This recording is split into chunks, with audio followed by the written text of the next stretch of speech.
Alhamdulillah alladzi qad akhrajana minal amradil akhlaqiyah ila sihhatil akhlaqiyah. Ashhadu an la ilaha illallah wahdahu la syarikalah wa ashhadu anna Muhammadan abduhu wa rasuluh alladzi la nabiyya ba'dah bil khitamah war risalah.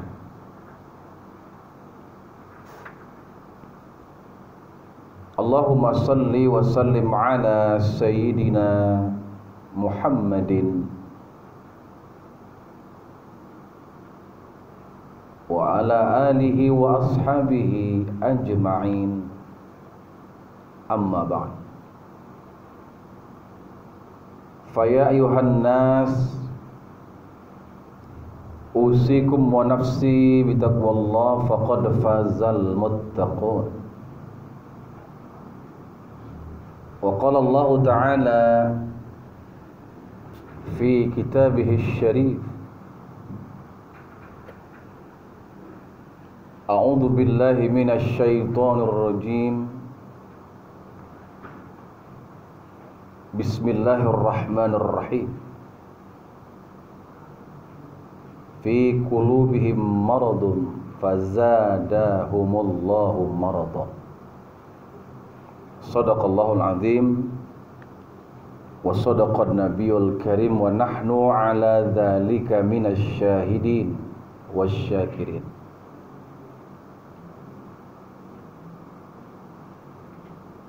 Saudara-saudaraku yang berbahagia, bersyukur kita kehadirat Allah yang maha pengasih lagi maha penyayang, yang berkuasa melipat gandakan nikmat-nikmatnya jika kita selalu mentradisikan kesyukuran di dalam setiap aspek, sekecil apapun nikmat yang diberikan Allah itu. Salawat dan salam kita sampaikan kepada junjungan alam Habibullah, Habibus Syakur, Sayyidina Muhammad sallallahu alaihi wasallam.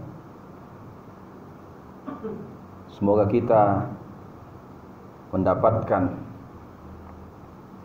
semangat dan antusias dari kepribadian Nabi Muhammad sallallahu alaihi wasallam di dalam kita mengarungi kehidupan ini.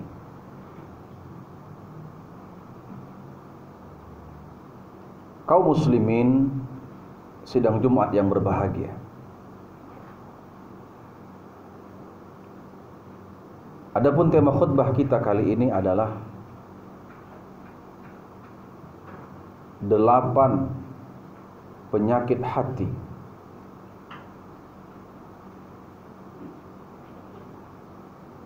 Allah Subhanahu wa taala di dalam surat Al-Baqarah ayat 10 berfirman, Bismillahirrahmanirrahim. Fi qulubihim maradun fazadahumullahu maradun.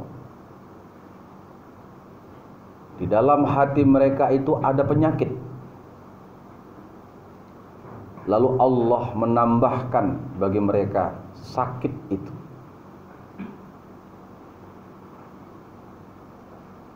Sesuai dengan redaksi ayat tadi bahwa penyakit hati itu bisa menghinggapi siapapun.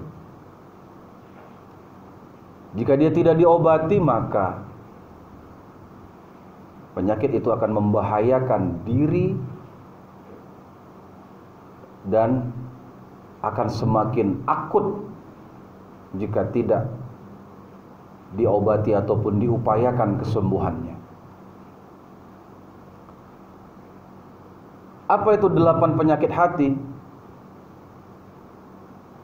Di dalam sebuah hadis yang diriwayatkan oleh Imam Abu Dawud, Rasulullah Muhammad SAW berdoa. Yang bunyi doanya adalah Allahumma inni a'udzubika minal hammi wal hazan wa a'udzubika minal ajzi wal kasal wa a'udzubika minal jubni wal bukhl wa a'udzubika min ghalabatid dain wa qahrir rijal. Yang artinya, ya Allah, aku berlindung kepadamu minal hammi wal hazan, dari rasa cemas, wal hazan, sedih, wa a'udzubika minal jubni wal bukhl, aku berlindung kepadamu dari rasa takut, wal bukhl, pelit, wa a'udzubika minal ajzi wal kasal, aku berlindung kepadamu dari rasa lemah, rasa malas. Wa a'udzubika min ghalabatid dain wa qahrir rijal, dan aku berlindung kepadamu dari rasa terlilitnya hutang, wa qahrir rijal, dan merasa terzalimi. Baik, yang pertama, dalam hadis tersebut Nabi memohon perlindungan kepada Allah, dijauhkan dari rasa cemas. Kecemasan merupakan penyakit mental yang kalau dipelihara itu akan membahayakan diri, yang ujung-ujungnya adalah mengalami stres atau depresi akut dan bisa menyebabkan kelumpuhan karena stroke, dan pada akhirnya akan mengalami kematian. Kecemasan yang dirasakan oleh kita terkadang itu bisa datang dari faktor makanan. Makan yang terlalu berlebihan itu bisa membuat cemas. Kurang makan pun juga bisa bikin cemas. Kecemasan juga bisa hadir karena faktor belum gajian, kekurangan uang, atau juga terjadinya bencana. Ketika gempa bumi, gunung meletus, banjir bandang, ini bisa menyebabkan kecemasan yang luar biasa. Bahkan kecemasan juga bisa terjadi ketika peperangan. Nah, untuk itu penyakit hati berupa kecemasan ini harus diantisipasi. Kita berdoa kepada Allah agar kita dilindungi dari rasa cemas ini. Tentunya tidak hanya dengan berdoa. Doa itu hanyalah jalan pertama, dan kita harus mencari jalan kedua. Ada doa, ada usaha untuk mengobati penyakit hati atau mental illness yang bernama kecemasan ini.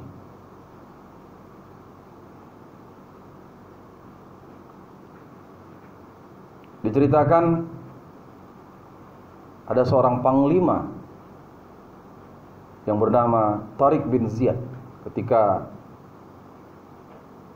pasukan musuh terlalu besar, sementara pasukan dia jumlahnya atau personil sangat terbatas, tak sebanding. Mau menghadapi pasukan yang banyak itu, di depan mereka ada pasukan yang cukup banyak jumlahnya, sementara di belakang mereka lautan. Jadi Tariq bin Ziyad untuk mengantisipasi kecemasan dari prajurit-prajuritnya, dia bakar kapal-kapal mereka. Ada yang bertanya, kenapa engkau bakar wahai Tariq? Maju kita mati, kembali ke belakang nggak ada kapal, tenggelam kita mati juga. Jadi untuk apa kita mencemaskan ini? Maju terus, pantang mundur. Akhirnya ketika mereka sudah mengantisipasi rasa cemas, Tariq bin Ziyad dan beserta pasukan-pasukannya mendapatkan kemenangan, walaupun dengan jumlah pasukan yang terbatas. Diceritakan juga oleh Dale Carnegie di dalam bukunya How to Stop Soaring and Start Living, ketika pada musim Perang Dunia, di mana kapal-kapal selam Amerika ketika itu ada yang tersesat arah. Mereka berada di zona musuh, yaitu kapal-kapal selam Jepang ketika itu. Begitu banyak kapal-kapal selam Jepang itu. Mereka yang tersesat di zona itu berusaha untuk ngumpet-ngumpet supaya tidak ketahuan. Karena kalau sudah sampai ketahuan, maka torpedo itu akan segera meledakkan kapal perang Amerika. Ketika itu jenderal yang ada di dalamnya berkata, hari ini terasa lebih lama dari hari yang biasa. 1 detik terasa 1 tahun. Yang lain pada menggigil, keluar keringat dingin, karena mereka sudah merasa pasti akan hancur, mati, diledakkan oleh kapal selam Jepang tersebut. Tetapi sang jenderal tetap terus mencari jalan supaya mereka bisa menemukan kembali titik koordinat, kembali ke asal mereka. Lalu sampai akhirnya mereka bisa selamat dan bisa kembali ke zona teritorial di tempat mereka berasal. Nah, kalau kecemasan itu tidak bisa diantisipasi, maka akan susah untuk menemukan jalan untuk kembali. Begitu juga kita dalam kehidupan. Kalau kita mau melakukan sesuatu tetapi diiringi dengan rasa cemas, gelisah, perasaan tak tenang, maka akan banyak pekerjaan-pekerjaan yang berantakan. Itu pasti. Jadi kalau kita melihat sikap kita, pekerjaan kita kok kurang bagus hari ini, mungkin rasa cemas kita belum kita kendalikan dengan baik. Tidak ada satupun manusia di dunia ini, bahkan seorang nabi sekalipun, tidak terkena penyakit hammun ini, cemas. Tetapi sebaik-baik orang adalah bagaimana dia bisa menguatkan dirinya kembali untuk bisa lepas dari cengkraman kecemasan. Yang kedua, penyakit hati yang berbahaya itu adalah kesedihan. Kesedihan yang berlarut-larut, berkepanjangan. Ini juga merupakan penyakit orang di zaman sekarang. Kesedihan itu bisa datang karena kehilangan kekasih. Kesedihan bisa datang karena ditinggal mati orang tua. Kesedihan bisa datang karena dikhianati. Kesedihan juga bisa datang karena melihat orang lain lebih maju daripada dirinya. Aku kok seperti ini ya, kok dia lebih hebat dari aku. Sedih. Untuk mengantisipasi rasa sedih ini, mari kita serahkan segala sesuatu itu kepada Allah Subhanahu wa ta'ala. Karena yakinlah bahwa setiap air mata yang tumpah, setetes air mata yang tumpah, maka 1000 harapan itu akan pasti datang. John Green mengatakan, there is hope when even your brain tells there isn't. Selalu ada harapan. Bahkan ketika otak Anda mengatakan tidak ada harapan. Begitulah sebuah sugesti supaya kita jangan bersedih-sedih. Kesedihan itu hal yang wajar dalam kehidupan. Tidak ada orang yang dikatakan cengeng karena mengeluarkan air mata. Ada satu ungkapan, laki-laki nggak boleh nangis, karena kalau laki-laki menangis maka lemah. Ini sebuah pernyataan keliru. Justru air mata itu menguatkan. Justru air mata itu mampu melepaskan belenggu-belenggu kesedihan yang berkepanjangan. Jangan takut untuk menangis, tapi takutlah kalau mata ini tak bisa menangis. Dikhawatirkan itu bisa menjadi kekerasan hati yang terlalu akut dan dalam. Hadirin yang dirahmati Allah dan dibanggakan oleh para malaikatnya. Lalu kemudian Nabi meminta lagi perlindungan kepada Allah. Allahumma inni a'udzubika minal ajzi wal kasali. Aku memohon kepadamu ya Allah perlindungan dari rasa lemah. Ini juga merupakan penyakit hati. Lemah semangat. Tak ada optimismenya. Selalu frustrasi, berputus asa dari rahmat Allah, berputus asa dari kehidupan.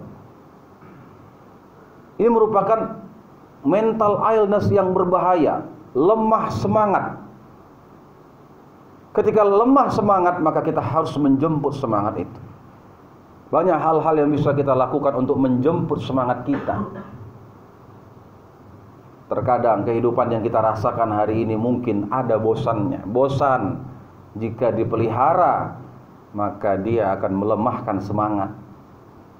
Maka perlu kita untuk memiliki banyak minat dalam hidup ini. Supaya kita semangat dalam hidup, jangan hanya satu hal yang kita fokus. Mungkin kita pandai dalam hal melukis, jago kita mungkin dalam hal pertanian, tapi jangan lupa tanamkan hobi-hobi yang lain, entah memancing, olahraga, supaya kita tidak lemah semangat. Kalau misalnya kita bosan terlalu dalam pada satu kegiatan, kita akan mencoba beralih ke kegiatan lain. Itu termasuk membuat mood kita akan kembali. Jika mood kita kembali, maka semangat kita pasti akan kembali.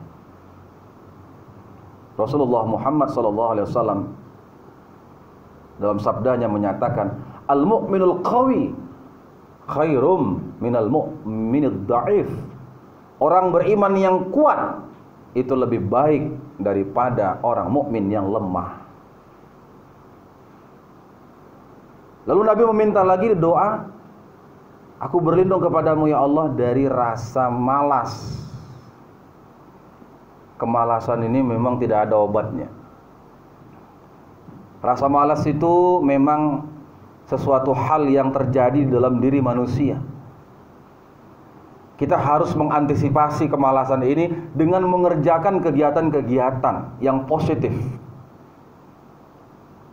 Karena banyak penyaluran-penyaluran yang negatif yang dilakukan oleh manusia sehingga menyebabkan datangnya rasa malas itu. Malas di dalam bekerja, malas di dalam beribadah, malas di dalam menambah ilmu, malas menambah wawasan. Imam Syafi'i mengatakan, ijhad wala taksal wala taku ghafilan fanadamatul uqba liman yatakasal. Bersungguh-sungguhlah dan jangan malas. Jangan menjadi orang yang lalai. Karena penyesalan itu hanya terjadi bagi orang yang bermalas-malasan. Tapi ada rasa malas yang bagus. Jadi nggak semua malas itu tidak baik. Malas berbuat maksiat itu bagus. Malas menceritain aib orang bagus. Malas gosip, malas menyebarkan fitnah, malas menyebarkan hoax, bagus. Malas mencampuri urusan orang, bagus. Jadi bagaimana kita supaya bisa mengalihkan malas yang negatif kepada malas yang positif? Jadi kita mohon Allah terlibat di dalam kehidupan kita untuk mengusir rasa kemalasan itu. Lalu kita berupaya, berusaha untuk menghilangkan kemalasan di dalam diri. Lalu kita berlindung kepada Allah minal juban, dari rasa takut. Takut di sini banyak, takut miskin. Apalagi takut kehilangan cinta. Takut mati, ya. Ini juga takut-takut yang tidak beralasan sebenarnya. Banyak ketakutan-ketakutan yang melanda di dalam jiwa manusia. Nah, di dalam otak kita ada file-file yang sudah diciptakan oleh Allah. Ada file takut, ada file sabar, ada file syukur, ada file bahagia. Tinggal kita yang mengaktifkan file mana yang berfungsi dengan kuat di dalam otak kita. Jika kita fokuskan file takut, maka takut-takut terus yang akan terus melembaga di dalam jiwa manusia. Bahkan ada lagi takut yang tak beralasan, takut hantu. Hingga banyak sekali fobia-fobia, paranoid terjadi di dalam diri manusia. Bahkan ada juga yang takut disuntik. Nah, semua ketakutan-ketakutan itu harus kita bisa kendalikan. Kita kontrol dia. Bagaimana cara mengontrol ketakutan itu? Tetap lakukan walau dalam kondisi takut meradang. Karena dengan kita tetap bergerak, tetap kita maju melangkah secara step by step, rasa ketakutan kita itu akan berangsur-angsur kurang. Jadi jalani aja. Takut miskin, takut kelaparan. Ternyata 93% ketakutan kita itu tidak akan pernah terjadi. 93%. Ketakutan itu nggak ada yang terjadi. Berarti realita yang ada, apa yang harus kita takutkan? Takut kepada Allah bagus. Tapi takut yang tidak beralasan, kita harus ceritakan ini kepada Allah Ta'ala. Libatkan Allah untuk mengantisipasi rasa takut kita. Lalu kemudian wal bukhl, penyakit hati yang selanjutnya, rasa pelit, bakhil. Nah, bakhil ini ternyata penyakit jiwa juga rupanya. Karena memang ada orang yang seperti itu. Dikasih oleh Allah rezeki yang banyak, tetapi pelitnya minta ampun. Tidak tergugah hatinya melihat kemiskinan. Tidak tersentuh hatinya melihat anak-anak yang terlantar. Oke lah kalau memang kita belum bisa memberikan seseorang, tapi doakan orang tersebut. Jadi satu kebakhilan tingkat tinggi adalah udah nggak ngasih, nggak doain lagi. Nah, ini kebakhilan tingkat tinggi. Kalau nggak ada uang, tapi kita doakan, lempar doa. Ini mungkin jarang kita lakukan. Lempar doa, ada orang yang susah, ada mereka-mereka yang mungkin tunawisma, nggak punya rumah, tidur-tidur di pinggir-pinggir ruko-ruko orang. Tidak terurus, tidak mandi, badan kumuh, dekil. Doakan orang tersebut, ya Allah, berikan kepadanya kekuatan, berikan kepadanya kesehatan, berikan dia rezeki, ya Allah, supaya dia bisa tidur nyenyak nikmat seperti yang aku rasakan, ya Allah, karena aku tahu bahwa aku belum mampu membantunya. Ini kalau memang kita memiliki rezeki yang terbatas. Nah, cara untuk menghilangkan kedengkian, kebakhilan kita di dalam diri kita atau kepelitan tadi itu adalah ya dengan cara, walau memang mungkin kita berat mengeluarkan itu, coba-cobalah. Coba-coba untuk berinfak sedikit demi sedikit, pelan-pelan, nggak banyak-banyak. Insya Allah kebakhilan kita akan hilang jika kita berusaha untuk mulai dari langkah kecil, bersedekah, berinfak, pelan-pelan saja. Jika memang ada kebakhilan itu di dalam diri. Lalu kemudian penyakit hati selanjutnya adalah rasa terlilitnya hutang. Nah, ini penyakit yang sangat berat memang. Karena hutang itu memang malam tak bisa tidur. Kalau siang jumpa orang, malah dia menghilang, berondok, takut nampak orang, takut utangnya ditagih. Siapapun pasti pernah berhutang, tetapi jangan pernah terlilit hutang. Karena kalau sudah terlilit dia, ini berat sekali untuk bisa mengangkat kembali finansial ataupun kekuatan ekonomi kita. Hutang itu ada dua, ada hutang yang produktif, ada hutang yang non produktif. Kalau hutang yang produktif bagus, kita beli rumah, kita sewakan, beli rumah lagi, bayar sewa rumah itu dari sewa rumah yang telah kita beli pertama dulu. Nah, ini kan ada timbal balik, hutangnya produktif. Tapi ada hutang yang non produktif. Berhutang tuh sudah jadi hobi. Ini kacau betul. Hutangnya sudah jadi hobi nih. Parahnya, kadang sudah dilunaskan oleh keluarga-keluarganya, tapi masih berhutang juga. Ini udah penyakit ini. Lebih parah lagi, udah tahu orangnya tukang menghutang, dihutangi pula. Berarti yang berhutang dan yang menghutang sama penyakitnya. Hati-hati kita. Gunakan akal kita, logika kita, supaya kita bisa terbebas dari hutang ini. Jangan sampai hutang itu melilit, yang akhirnya ini akan membangkrutkan manusia. Na'udzubillahi min dzalik. Kalau ada uang, rezeki, cepet-cepetlah bayar hutang, jangan ditunggu-tunggu lagi. Karena kata Rasulullah, siapa yang benar-benar ingin membayar hutangnya, maka Allah bantu dia untuk membayarnya. Man adda dainahu addallahu lahu.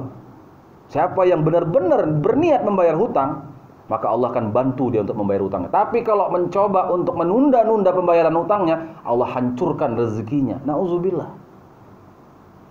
Dan yang terakhir, salah satu penyakit hati yang ke-8 adalah qahrir rijal, merasa terzalimi. Nah, ini juga penyakit hati. Kita dalam hidup ini merasa terzalimi aja, macam kita aja yang disakiti. Ada orang yang seperti itu.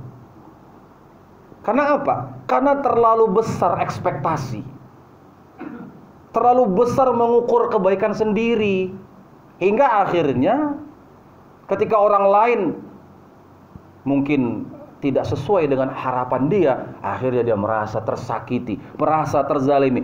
Ini cukup berbahaya juga. Ini membuat orang bisa hancur kalau sudah selalu merasa terzalimi dalam hidup. Bahkan lebih parahnya lagi, ini selalu berhalusinasi. Setiap kali orang berbuat sama dia, dia selalu merasa ini bakal disakiti aku ini. Nah, jadi momok dia, menjadi trauma. Ada yang seperti itu. Sikit-sikit merasa terzalimi, sikit-sikit merasa tersakiti. Kalau istilah anak sekarang, sikit-sikit baper. Nah, ini berbahaya ini. Jika semuanya harus kita terlalu bawakan ke perasaan, makanya kita harus lakukan apa yang kita harus lakukan. Udahlah. Kalau ada orang-orang yang memang gak seia sekata sama kita, mungkin dia memang menyakiti kita, ya sudahlah. Jangan terlalu dibawakan perasaan, itu merugikan kita, menyakiti kita. Kan sedih. Orang tak menyakiti kita sebenarnya, tapi kita merasa tersakiti, lalu kita sakit batin kita hingga sakit badan kita, rugi jadinya.